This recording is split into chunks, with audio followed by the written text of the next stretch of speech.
بسم اللہ الرحمن الرحیم رب اشرح لی صدری ویسر لی امری واحلل عقدۃ من لسانی یفقہوا قولی رب یسر ولا تعسر وتمم بالخیر وبک نستعین اللہم اہدنا الصراط المستقیم آمین ثم آمین یا رب العالمین۔ السلام علیکم ورحمۃ اللہ وبرکاتہ۔ عزیز طلباء و طالبات، جیسا کہ آپ جانتے ہیں کہ اس سے پہلے ہم نے ثنا، تعوذ اور تسمیہ اور سورۃ الفاتحہ کا لفظی ترجمہ اور تفسیر سمجھنے کی کوشش کی، اور آج ہم انشاءاللہ سورۃ الاخلاص کو سمجھنے کی کوشش کریں گے۔ سب سے پہلے اس کا شان نزول دیکھیں کہ اس کے نازل ہونے کی وجہ کیا بنی۔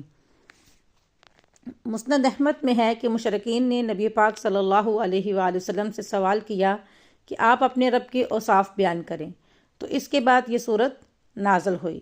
اکرمہ رحمۃ اللہ علیہ فرماتے ہیں کہ یہود کہتے تھے ہم عزیر علیہ السلام کو پوجتے ہیں جو اللہ کے بیٹے ہیں، اور نصرانی کہتے تھے ہم مسیح علیہ السلام یعنی حضرت عیسیٰ علیہ السلام کو پوجتے ہیں جو اللہ کے بیٹے ہیں، اور مجوسی کہتے تھے ہم سورج چاند کی پرستش کرتے ہیں، اور مشرک کہتے تھے ہم بت پرست ہیں۔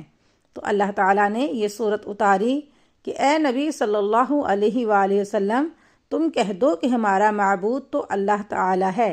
اس کی تفسیر دیکھنے سے پہلے اس کے لفظی ترجمہ کی طرف دیکھیں اور اس کو یاد کرنے کی کوشش بھی کریں۔ قل، پہلی آیت ہے نا، قل هو اللہ احد، اس میں لوگ اکثر غلطی کرتے ہیں، قل هو اللہ هو احد پڑھتے ہیں، احد تو پڑھتا نہیں، ہوا حد واو پڑھ دیتے ہیں، اس غلطی سے آپ نے بچنا ہے۔ قل هو اللہ احد، احد، قل کہہ دیجئے، قل کے کاف کو باریک پر پڑھیں گے، قل کہہ دیجئے، ہوا وہی، اللہ اللہ ہے، کہہ دیجئے وہ اللہ ہے، احد ایک، کہہ دیجئے وہ اللہ ایک ہے، اللہ الصمد اللہ بے نیاز ہے، یعنی وہ کسی کا محتاج نہیں۔ کائنات کے وجود میں جتنی چیزیں بھی ہیں سب کی سب اسی کی محتاج ہیں، لیکن وہ کسی کا محتاج نہیں ہے۔ اللہ الصمد اللہ بے نیاز ہے۔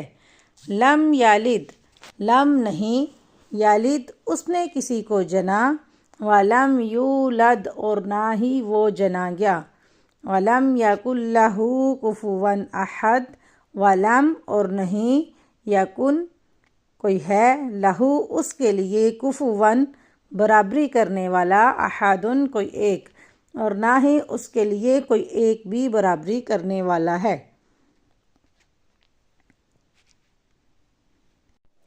اس صورت میں اللہ تعالیٰ نبی پاک صلی اللہ علیہ وآلہ وسلم کو حکم دے رہے ہیں کہ اے نبی تم کہہ دو کہ ہمارا معبود تو اللہ تعالیٰ ہے جو واحد ہے اور احد ہے۔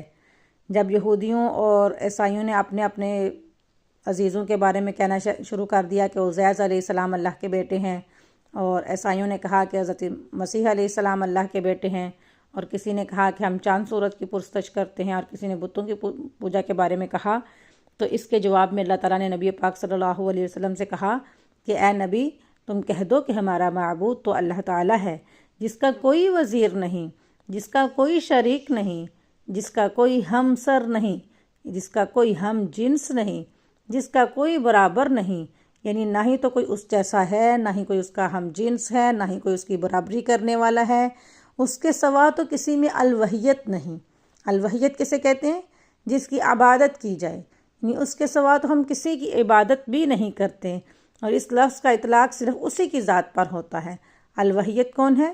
صرف اللہ ہے، صرف اسی کی عبادت کی جاتی ہے، الہ صرف وہی ہے، عبادت کے لائق صرف اللہ تعالیٰ ہی ہے، باقی سب غیر ہے، اور بغیر کی عبادت نہیں کی جاتی۔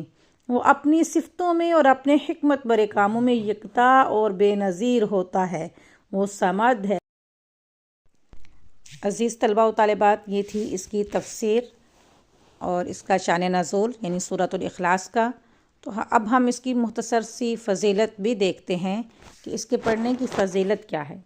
مسند احمد میں ہے، رسول اللہ صلی اللہ علیہ وآلہ وسلم فرماتے ہیں جو شخص اس پوری سورت کو 10 مرتبہ پڑھ لے گا یعنی سورۃ الاخلاص کو جو شخص 10 مرتبہ پڑھ لے گا اللہ تعالیٰ اس کے لیے جنت میں ایک محل تعمیر کرے گا۔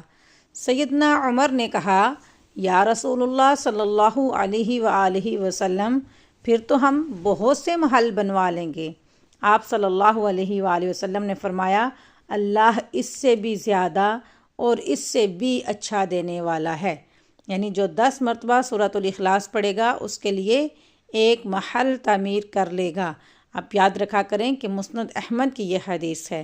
مسند احمد میں لکھا ہے کہ جو شخص اس پوری سورت کو 10 مرتبہ پڑھ لے گا اللہ تعالیٰ اس کے لیے کیا کرے گا؟ جنت میں ایک محل تعمیر کرے گا۔ تو اس میں سیدنا عمر کو شوق لگا تو نے کہا یا رسول اللہ صلی اللہ علیہ وسلم مطلب ہم تو بہت زیادہ سورۃ الاخلاص کو پڑھتے ہیں اور پڑھیں گے، پھر تو ہم بہت سے محل بنوا لیں گے۔ تو آپ نے فرمایا اللہ تعالیٰ اس سے بھی زیادہ اور اس سے بھی اچھا دینے والا ہے۔ الحمدللہ۔ نسائی شریف میں ہے کہ اس آیت کی تفسیر میں ہے کہ نبی صلی اللہ علیہ وآلہ وسلم مسجد میں آئے تو دیکھا کہ ایک شخص نماز پڑھ رہا ہے، دعا مانگ رہا ہے، اپنی دعا میں کہتا ہے اللہم انی اسألک بانی اشہد اللہ الہ الا انت الاحد الصمد الذی لم یلد ولم یولد وَلَمْ يَكُنْ لَهُ كُفُوًا أَحَدٌ، یعنی اے اللہ میں تجھ سے سوال کرتا ہوں اس بات کی گواہی دے کر کہ تیرے سوا کوئی معبود نہیں، تو اکیلا ہے، بے نیاز ہے، نہ اس کے ماں باپ، نہ اولاد، نہ ہمسر اور ساتھی کوئی اور۔ آپ یہ سن کر فرمانے لگے اس اللہ کی قسم جس کے قبضے میں میری جان ہے، اس نے اس اسم اعظم کے ساتھ دعا مانگی ہے کہ اللہ اس کے بڑے نام کے ساتھ کہ جب کبھی اس نام کے ساتھ سوال کیا جائے تو عطا کرتا ہے اور جب کبھی اس نام کے ساتھ دعا کی جائے تو وہ قبول کرتا ہے۔ الحمدللہ الحمدللہ۔ کہ جب ہم اللہ تعالیٰ کو اس کے بڑے نام کے ساتھ پکارتے ہیں تو اللہ تعالیٰ ہماری پکار کو سنتا ہے اور جب سوال کرتے ہیں تو وہ عطا کرتا ہے۔ تو آپ بھی اس دعا کو یاد کر لیں اور یوں ہی اپنی دعاؤں میں احادیث سے جو دعائیں ملتی ہیں، قرآن سے جو دعائیں ملتی ہیں ان کو اپنی دعاؤں میں، اپنے اذکار میں شامل کرتے رہیں۔ اور اللہ تعالیٰ سے دعا کرتی ہوں کہ اللہ تعالیٰ مجھے اور آپ سب کو خشوع و خضوع والی نماز ادا کرنے کی توفیق عطا فرمائے۔